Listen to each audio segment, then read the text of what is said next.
Hello everyone. This is Shilpa Sharma, lecturer, Human Resource Department, Simaj Group of Institutions, Patna. If you have been following my videos, in my last video, I talked about centralization structure in an organization.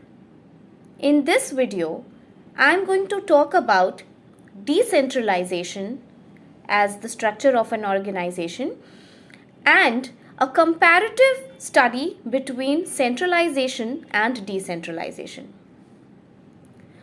Now, what is decentralization?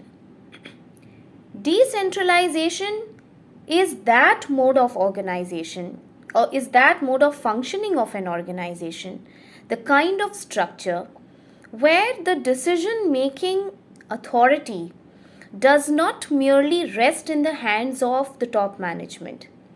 It is, by its philosophy, given down the hierarchy also to the middle level manager and to the lower level manager. Now, one thing I want to make clear in the beginning of this video that there is a difference between decentralization and delegation of authority, and both of these concepts should not be merged. Delegation of authority is a part of decentralization, while decentralization itself is how an organization chooses to perform or how an organization chooses to work. It is more of its philosophy. Okay? I can make a separate video for decentralization and delegation of authority to explain the nuances between both of these.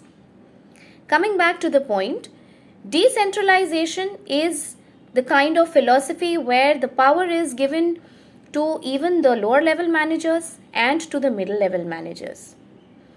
The decision making is quick in this. But what has led to the change of the concept from centralization of authority to decentralization? We need to understand that first. The businesses today are enormous. They are growing many folds more, and these are very aggressive now. We can see a lot of mergers and acquisitions and MNCs coming up in India, Indian companies going to abroad. Even if an organization which is completely Indian born, it is trying, and it has done in fact, that it is spreading its branches in different states owing to its businesses advantages.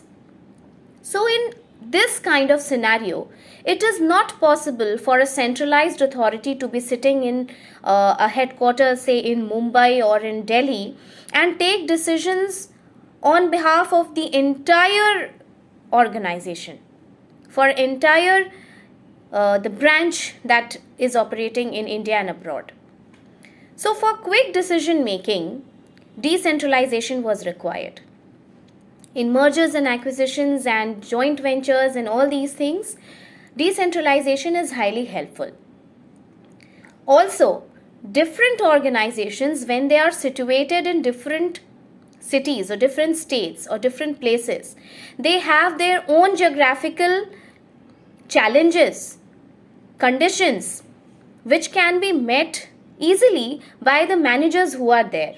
And if it is not done, it will cost a lack in the operational efficiency, which will again also get reflected in the cost.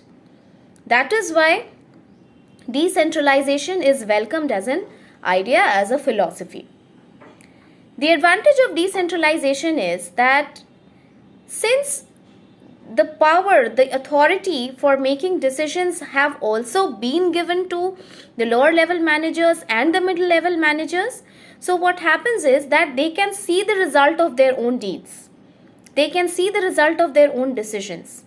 This way, they get more encouraged and more motivated to work further.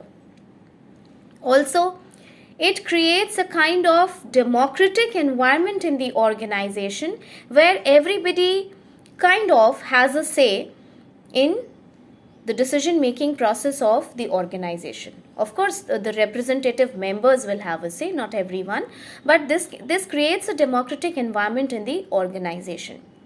So people are not frustrated. people are happy to work in this kind of organization.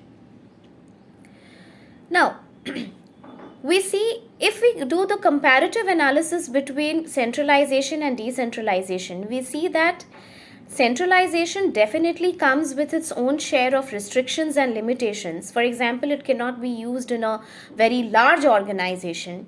Also, from people's point of view, taking into consideration the fact that today's generation, or the people working in this generation, are youngsters also, and most of whom are very conscious about the work of their aspirations and increased quality consciousness of both. As a consumer, when they are consumer, they seek for the quality consciousness of goods and services. When they are employee, they seek quality consciousness of their work life also. So in this case, centralization is not much cherished. If we talk about the disadvantage thing of decentralization, we see that in decentralization, the leadership sometimes can become weak, while in centralization, a very strong leadership can flourish. There are fewer chances of information to get distorted in centralized form of authority, while there are more chances or higher chances of information getting distorted in decentralized form of authority.